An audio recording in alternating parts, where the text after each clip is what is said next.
This is the first book of a trilogy, so it's Quantum Entity, We Are All One, and the second book, which is not yet written, is Quantum Entity, American Spring, and then book 3 will be Quantum Entity, The Successors.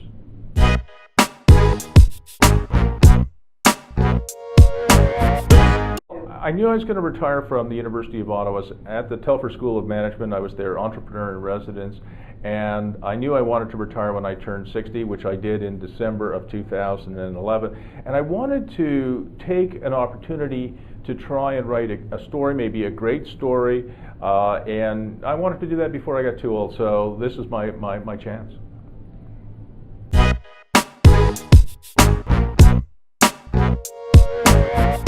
It's about these basically 3 young people. Damien Bell, who is a physicist and engineer who creates both a quantum phone and a quantum entity.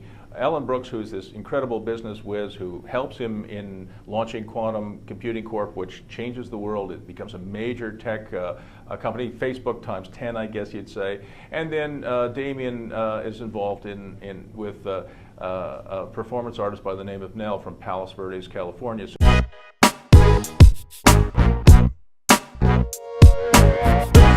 Most guys, as you know, want to go big or go home. I mean, that's kind of a guy thing, and women too, but certainly a lot of my friends, and certainly myself as a little boy, from the age of 3, I wanted to be an engineer. I always wanted to build things. I wanted to change the world if I could.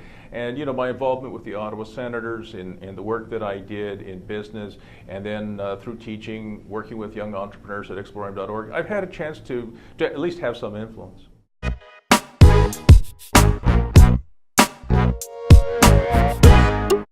I have a chance here in the first book to really give people a sense what it's like to conceive, found, grow, and defend a major tech company. And you know, the inspiration behind that goes way back. In the 1980s, I think, or maybe the 90s, there was a show on TV called Dallas. And it was about J.R. Ewing, the oil guy, if you remember, you know, big hat, played by Larry Hagman. And Larry, you know, you'd go into his office, he's the CEO of a major oil company, and it's 10 o'clock in the morning, he'd open up the liquor cabinet and say, would you like scotch or bourbon?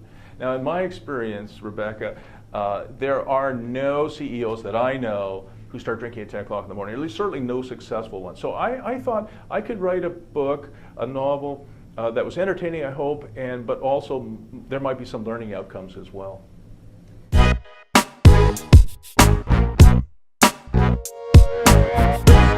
I'll tell you that Murray McGregor, my editor, who's a great guy, told me that he thinks we've created a new genre of novel.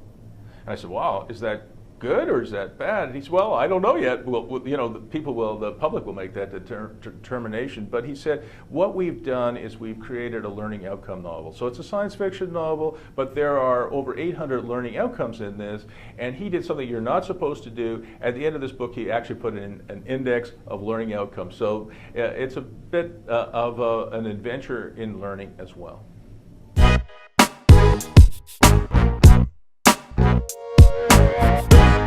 You've got 5 themes in this book. You've got science and engineering, you've got a business story, you've got politics and the law, you've got some action and adventure, and you have a love story too.